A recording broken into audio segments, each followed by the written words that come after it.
change, alter, vary, modify mean to make or become different. Change implies making either an essential difference, often amounting to a loss of original identity, or a substitution of one thing for another. That is the general meaning of change. How about change in the organization? This is Joshua Escalderon and Joshua Paracueles, presenter for the topic, an overview of change, a human behavior in organization, reporting, presentation. Again, we are the presenter for this topic. Change. Change itself is the movement from the old way of doing things to a new way. Change may entail installing new equipment, restructuring the organization, or implementing a new performance appraisal system. Anything that alters existing relationships or activities. The pressure for change appears most powerful that involves people, technology, communication, and competition. People depend on the demand for training, benefits, workplace arrangements, and compensation systems. Technology. The rate of technological change is also increasing. More education and training for workers at all levels. More new products, then products move faster to market. Speed. Faster reaction time, immediate response to questions, new products, different office arrangements, telecommunication, marketing, advertising, recruiting on social networking sites. Competition. As we know in global competition, it is more competitive and products with more features and options are being shown, but lower cost and higher quality. To dig deeper and further understand change, here's Kurt Lewin. He was a German-American psychologist known as of the modern pioneers of social, organizational, and applied psychology in the United States. He suggested that Kurt Lewin model of change, which consists 3 stages which are unfreezing, change, and refreezing. Here shown the Lewin's process of organizational structure.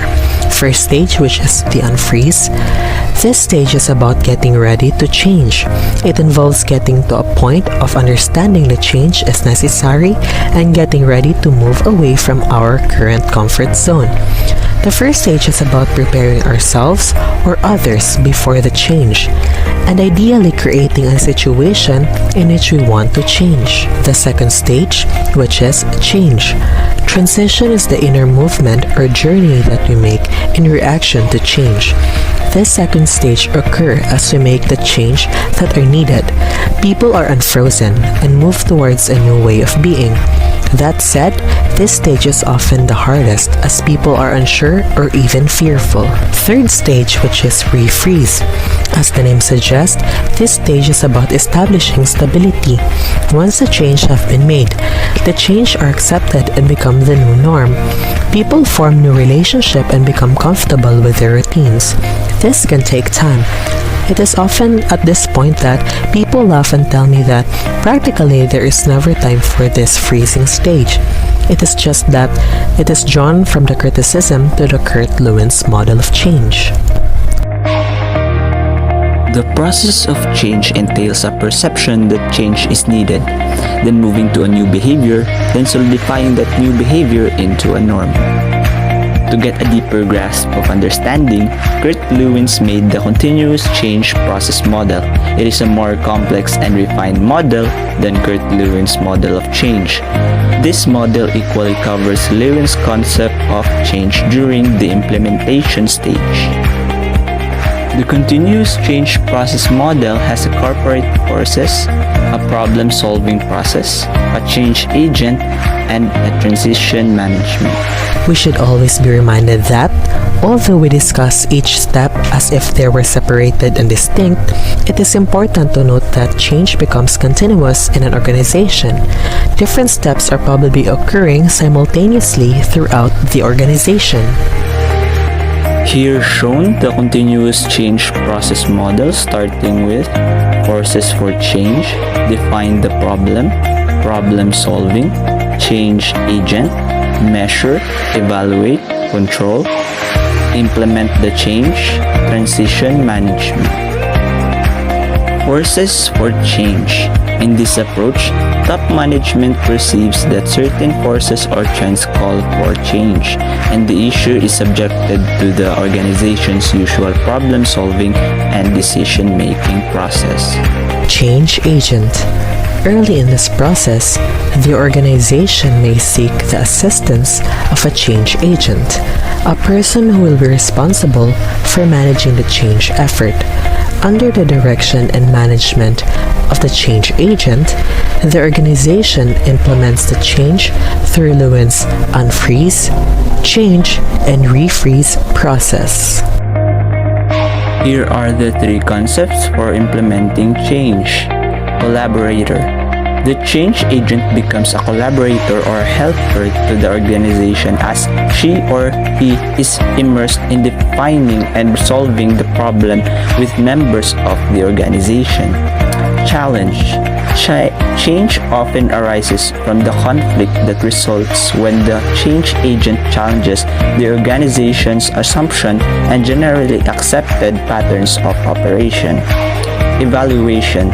Through the measurement, evaluation, and control phase, management determines the effectiveness of the change process by evaluating various indicators of organizational productivity and the effectiveness of employees' morale. Transition management. Transition management is a process of systematically planning, organizing, and implementing change from the disassembly of the current state of the realization of a fully functional future state with an organization. Transition management carries two concepts. Planning. No matter how much planning precedes the change and how well it is implemented, because people are involved, there will be anticipated and unpredictable things that happen along the way. Continuous. The transition management also ensures that the business continues while the change is occurring. Therefore, it must begin before the change occurs. Organization development, or OD, is planned organizational strategies, structures, and processes for improving effectiveness. For organizational development, there are 3 points that should be taken into consideration and be remembered for its use. Here shown are the 3 concepts for organizational development. First is change. Organizational development involves attempt to plan organizational changes, which excludes spontaneous haphazards initiatively. Second is effectiveness. The specific intention of the organization's development is to improve the organization's effectiveness. And lastly, the improvement. The planned improvement must be based on knowledge of the behavioral sciences, such as the organizational behavior, psychology, sociology, social anthropology, and also the related fields of studies. Take note that organizational development was initially treated as a field of study and practiced by specially trained OD professionals. We also need to remember that organizational development is based on a systematic change process, and it is focused on managing the culture of the organization. Here shown are the two types of organizational development. First is structural. The most comprehensive type of organizational change involves a major reorientation or reorganization, usually referred to as a structural change or a system-wide rearrangement of task division and authority and reporting their relationship. Next is Quality of Work-Life Program. Quality of Work-Life Program focus strongly on providing work environment conducive to satisfying the individual needs. A commonly held view is that all resistance to change needs to be overcome, but that's not always the case. Here shown the sources of resistance: overdetermination, narrow focus of change, group inertia, threatened expertise, threatened power, and change in resource allocation. Overdetermination. Such a system is said to be characterized by overdetermination or structural inertia, and that one could probably have the same effect on employees' performance with fewer procedures and safeguards. Narrow focus of change. Many efforts to create change and organization adapt to a narrow focus. Group inertia. When an employee attempts to change his or her work behavior, the group may resist by refusing to change other behaviors that are necessary complements to the individual's altered behavior. Threatened expertise. A change in the organization may threaten the specialized expertise that individual and group have developed over the years. As we know, developing strategies and specialized expertise takes time.